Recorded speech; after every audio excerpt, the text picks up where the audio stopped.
విజయవాడలో రేపు TDP పాలిట్ bureau సమావేశం జరగనుంది. అయితే ఈ సమావేశంలో పార్టీ పెద్దలు ఎటువంటి నిర్ణయాలు తీసుకుంటారో అన్నది సర్వత్రా ఆసక్తికరంగా మారింది. ఎందుకంటే జాతీయ ప్రధాన కార్యదర్శి లోకేష్ బాధ్యతలు మరొకరికి అప్పగించాలనే యోచనలో ఉన్నామంటూ తాజాగా ఆయన చేసిన కామెంట్స్ నేపథ్యంలో అదే జరిగితే లోకేష్కు ఏ పదవిని కట్టబెడతారు? లోకేష్ టీంలో కీలకంగా ఉన్న గంటి హరీష్ మాథూర్ వంటి యువనేతలకు పెద్దపీట వేయబోతున్నారా? పాలిట్ బ్యూరో సమావేశంలో లోకేష్ అండ్ టీంకు సంబంధించి ఎటువంటి నిర్ణయాలను తీసుకుపోతున్నారు అన్నది తెలుగుదేశం వర్గాల్లో ఇప్పుడు ఉత్కంఠభరితంగా మారిన ఈ తరుణంలో అందుకు సంబంధించిన వివరాలను మా ప్రతినిధి రవికృష్ణను అడిగి తెలుసుకుందాం.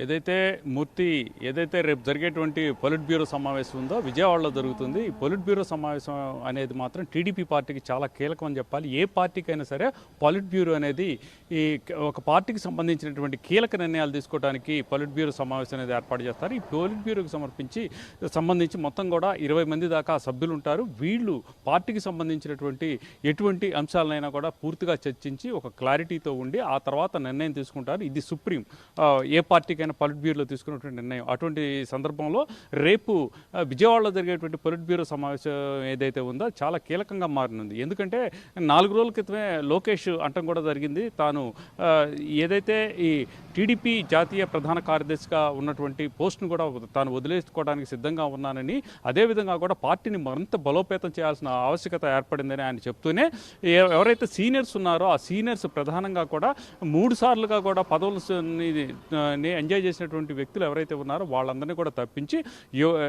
ఈ కొత్తగా వచ్చినటువంటి నేతలు ఎవరైతే ఉన్నారో యువనేతలకు కీలకమైనటువంటి బాధ్యతలు అప్పగించాలి అని ఆయన చెప్పినటువంటి సందర్భంలో మాత్రం ఒక్కసారిగా కూడా టీడీపీకి సంబంధించి యువ నాయకత్వానికి పెద్ద ఎత్తున ఈ విధంగా కూడా మంచి జరగబోతుంది అనేటువంటి ఒక ఆలోచన అయితే వచ్చినటువంటి పరిస్థితి అయితే కనపడింది. దీనికి సంబంధించి రేపు తీసుకునేటువంటి ఏదైతే పొలిట్ బ్యూరో సమావేశం ఏదైతే ఉందో ఆ పొలిట్ బ్యూరో సమావేశంలో కీలక నిర్ణయాలు తీసుకుంటారని అంతా భావిస్తూ ఉన్నారు.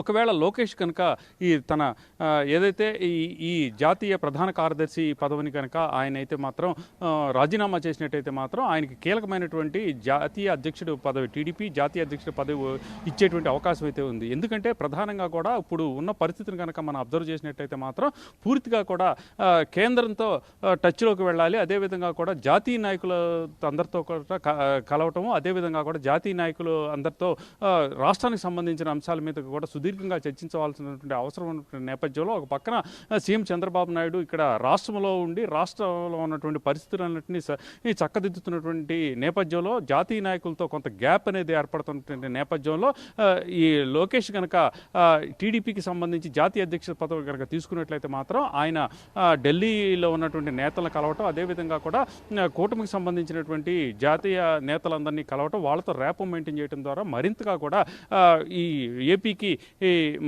పెట్టుబడులు రావటం కానీ, అదేవిధంగా కూడా దానికి సంబంధించి ప్రధానంగా కూడా అక్కడి నుంచి నిధులను రప్పించుకోవటం కానీ మంచి అవకాశం ఉందని చెప్పి సీనియర్ టీడీపీ నాయకులు అయితే భావిస్తున్నటువంటి పరిస్థితి. అదేవిధంగా కూడా ప్రధానంగా మనం కనుక అబ్జర్వ్ చేసినట్టయితే మాత్రం గంటి హరీష్ ఎవరైతే ఉన్నారో, మాధుర్ ఎవరైతే ఉన్నారో అటువంటి కీలక నేతలు అంటే లోకేష్తో పాటు పార్టీలో మరింతగా కూడా కష్టపడుతున్నటువంటి గంటి హరీష్, మాధుర్ లాంటి నేతలకు కూడా కీలకమైనటువంటి బాధ్యతలు అప్పగించేటువంటి అవకాశం ఉన్నట్లుగా కూడా మనకు తెలుస్తూ ఉంది. ప్రధానంగా టీడీపీ పార్టీకి సంబంధించినటువంటి సభ్యత్వాల నమోదు కార్యక్రమం అయితే కీలక దశకు చేరుకుంది. ఎప్పుడైనా సరే సభ్యత్వాల నమోదు కార్యక్రమం అయిపోయిన తర్వాత పొలిట్ బ్యూరో సమావేశం ఏర్పాటు చేయడం జరుగుతుంది. అప్పటిదాకా పొలిట్ బ్యూరో సమావేశానికి సంబంధించి ప్రధానంగా కూడా ఏదైతే పార్టీని బలోపేతం చేయడానికి అనేక రకాలైనటువంటి కమిటీలు అనేవి ఉంటాయి. పార్టీకి సంబంధించి బలోపేతం చేసి గ్రామీణ స్థాయి నుంచి కూడా ఈ మండల స్థాయి అదేవిధంగా కూడా రాష్ట్ర స్థాయి వరకు కూడా కమిటీలు ఉంటాయి. ఆ కమిటీలకు సంబంధించినటువంటి నెంబర్లు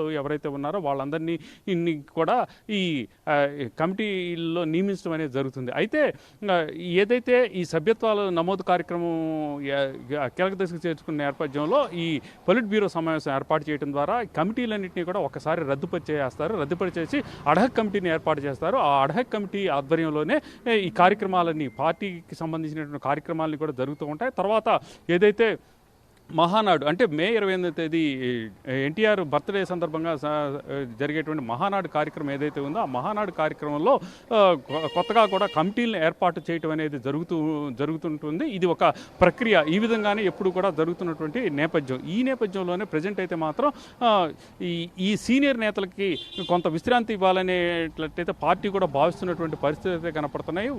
3 సార్లు పదవులను కనుక అనుభవించినటువంటి వ్యక్తులు ఎవరైతే ఉన్నారో వాళ్ళందరినీ కూడా పక్కన పెట్టేయడం, అదేవిధంగా కూడా వాళ్ళకి సీనియర్లుగా కూడా సముచిత స్థానాన్ని కల్పించడం. అంటే కొత్తగా తీసుకున్నటువంటి యువ నాయకులు ఎవరైతే ఉంటారో వాళ్ళందరికీ కూడా వీళ్ళు ఏంటంటే తమకు అనుభవంతో కూడినటువంటి వాళ్ళకి సమాచారాన్ని అందించడమే కాకుండా వాళ్ళ అనుభవాన్ని ఆసరాగా కూడా విధి విధానాలని చెప్పేటువంటి పరిస్థితి అయితే ప్రక్రియ అయితే ఉండేటువంటి అవకాశం ఉన్నటువంటి నేపథ్యంలో ప్రధానంగా కూడా యువ నాయకులకు అంటే లోకేష్ టీంకి సంబంధించినటువంటి నాయకులకైతే మాత్రం పూర్తిగా కూడా పొలిట్ బ్యూరోలో కానీ భవిష్యత్తులో కానీ ప్రధానమైనటువంటి కీలక భూమికలో వహించేటువంటి పరిస్థితి అయితే కనపడుతుంది. దీనికి సంబంధించి రేపు తీసుకునేటువంటి పొలిట్ బ్యూరోలు తీసుకునేటువంటి నిర్ణయాలు ఏవైతే ఉన్నాయో చాలా కీలకంగా మారనున్నాయి. దీనికోసం రాష్ట్ర వ్యాప్తంగా కూడా ఉత్కంఠంగా పార్టీకి సంబంధించినటువంటి ఈ కార్యకర్తలు కానీ నాయకులు కానీ ఉత్కంఠంగా ఎదురుచూస్తున్న పరిస్థితి అయితే ప్రస్తుతం కనపడుతూ ఉందని చెప్పుకోవచ్చు. Thank you Ravikrishna, thanks for update.